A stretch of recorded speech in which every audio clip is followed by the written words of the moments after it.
दोस्तों बढ़ती हुई महंगाई पे साहब जी का नहीं ध्यान है, और ध्यान है तो अपने वोट बैंक पे ध्यान है।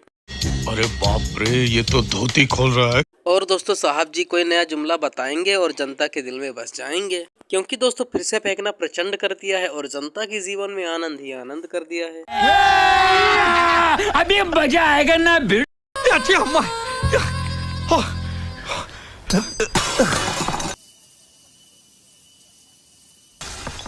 आइए आइए।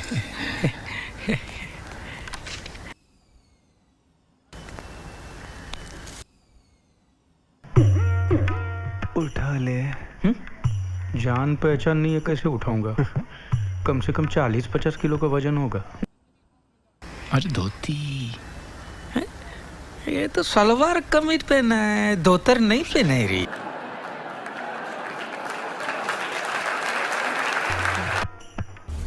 ये जो चोर लुटेरों के पैसे विदेशी बैंकों में जमा है ना, उतने भी हम रुपये ले आए। हाँ मैं तो बोलता हूँ यार, बोरिया बिस्तर बांध के हम लोग यहाँ से निकल चलते, नहीं तो पुलिस वाले पकड़ लेंगे अपने को। ये हमारी चोरी किया हुआ पैसा वापस आना चाहिए कि नहीं आना चाहिए? ये चोरी मंदिर से नहीं किया रे, चोर के घर से किया। बताओ ज्यादा से ज्यादा ये मेरा क्या कर लेंगे भाई? तेरा तो गेम बजाना पड़ेगा। नहीं बताइए क्या कर लेंगे? इसको छोड़ूंगा नहीं, आप देखना। मार साले को, सांप तक कचरा पेटी को मार। ये मार मार उसका खोपड़ी तोड़ साले का, मार।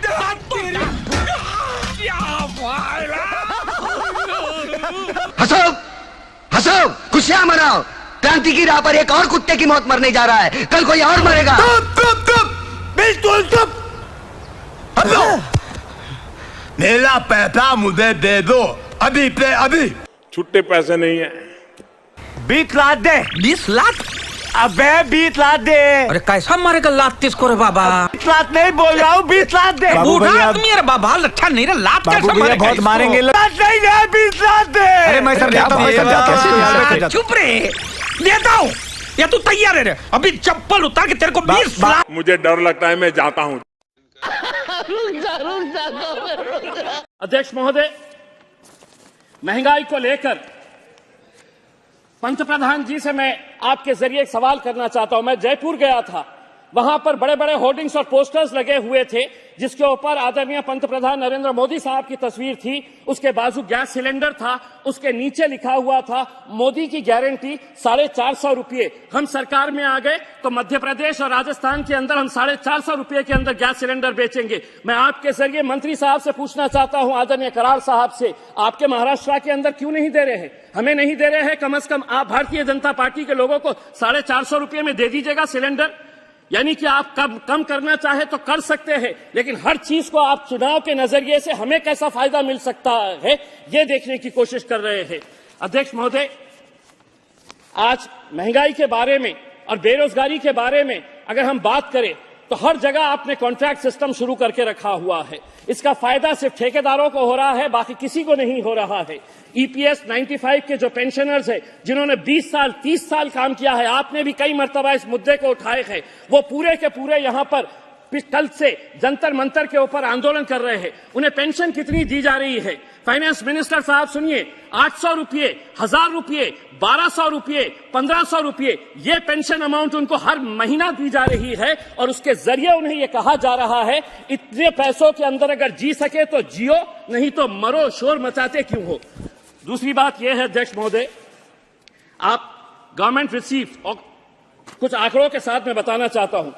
अगर पिछले साल की अगर हम तुलना करें, अप्रैल अक्टूबर 22-23 जीएसटी कलेक्शन अगर पिछले साल की तुलना उसी पीरियड के अंदर अगर इस साल करते हैं तो जीएसटी ड्रॉप हुआ है 7%। अरे बाप रे, ये तो धोती खोल रहा है। इनकम टैक्स का ड्रॉप हुआ है 2%, कॉर्पोरेशन का ड्रॉप हुआ है, कॉर्पोरेशन टैक्स का 5%। टोटल ड्रॉप अगर एवरेज निकालते हैं तो 5% का ये गवर्नमेंट रिसीव्स का हुआ है। उसके तुलना के अंदर अगर एक्सपेंडिचर अगर देखेंगे सेम पीरियड के अंदर तो revenue expenditure less bye 1%, capital outlay less bye 4%। तो हमारा आपसे ये कहना है अध्यक्ष महोदय कि इस सप्लीमेंट्री डिमांड्स के जरिए आज डिफेंस के बारे में 11,827 करोड़ रुपए का सप्लीमेंट्री डिमांड रखा गया है। हम आपसे पूछना चाहते हैं आपकी चाइना की पॉलिसी क्या है? 25 पेट्रोलिंग पॉइंट्स हम खो चुके हैं। डेमसोंग हमारे हाथ में है क्या? इसका जवाब आप दीजिएगा। इसके ऊपर खामोश क्यों है? चाइना पॉलिसी के बारे में हमारा क्या है अध्यक्ष महोदय, इसके बारे में बता दीजिएगा, वरना अगर यही हाल रहा तो आगे चलकर हम सियाचिन को भी खो डालेंगे। आखिरी पॉइंट एक बताना चाहता हूं, एक्सटर्नल अफेयर्स का बजट आपने सप्लीमेंट्री डिमांड्स के अंदर रखा है 11,072 करोड़। मैं आपसे पूछना चाहता हूं कि वेस्ट एशिया की पॉलिसी इस देश की क्या है, ये देश को बताइए। आज हम हिंदुस्तान की सरकार से यह अपील करते हैं कि इस्राइल की हम कड़ी निंदा करते हैं कि फलस्तीनियों के अंदर जो आज 20,000 बच्चों को, सब महिलाओं को जो मारा गया है, 12 लाख लोग बेघर हो गए हैं, जेनोसाइड हो रहा है वहां पर, और हम मदर ऑफ डेमोक्रेसी बनकर बैठे हैं और खामोश बैठे हैं। मैं भारत सरकार से यह अनुरोध करता हूं कि फौरन जल्द से जल्द एक कंडेम करे इसका, और इजराइल गवर्नमेंट को कहे कि फौरन सीज फायर लाया जाए इस मुद्दे के ऊपर। अध्यक्ष महोदय सिर्फ 30 सेकंड का वक्त दीजिएगा। मैं आपसे ये, फाइनेंस मिनिस्टर साहब भी औरंगाबाद से आते हैं, मैं आपसे ये अनुरोध करूंगा करार साहब कि औरंगाबाद से महज 30 किलोमीटर की दूरी के ऊपर नारायणपुर एक गांव है सर, वहां पे 3,335 ऐसे सिर्फ मेरे ही कॉन्स्टिट्यूएंसी, हमारी कॉन्स्टिट्यूएंसी के ऐसे स्कूल्स है कि जहां पर पक्की छत नहीं है, टीन के शेड के नीचे बच्चे पढ़ रहे हैं, और आप ये दावा कर रहे हैं कि एजुकेशन के ऊपर सबसे ज्यादा बजट एलोकेशन इस बार किया गया है। बड़ा लक्ष्य जो मैंने आपको पहले कह दिया, मोहब्बत का देश है, देश में नफरत को मिटाने का मेरा पहला लक्ष्य। अब वो काम पूरा करने के लिए नरेंद्र मोदी को दिल्ली में हराना होगा। उसके बिना यह काम नहीं किया जा सकता।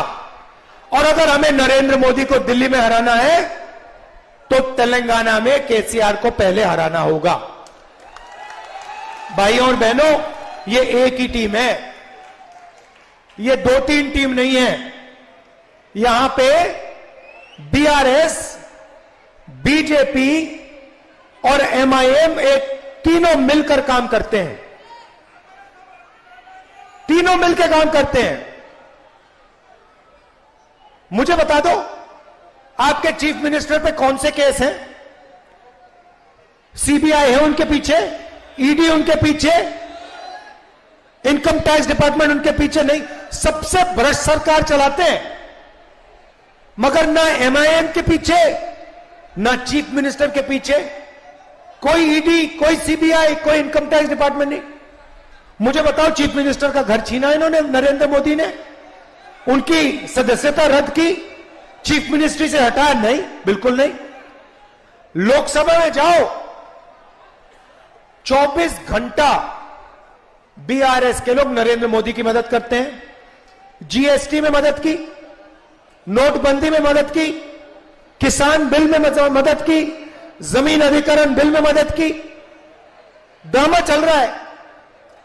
बीजेपी उनकी यहां मदद करती है, ये उनकी वहां मदद करते हैं, और एमआईएम जहां भी बीजेपी उनकी मदद करती है।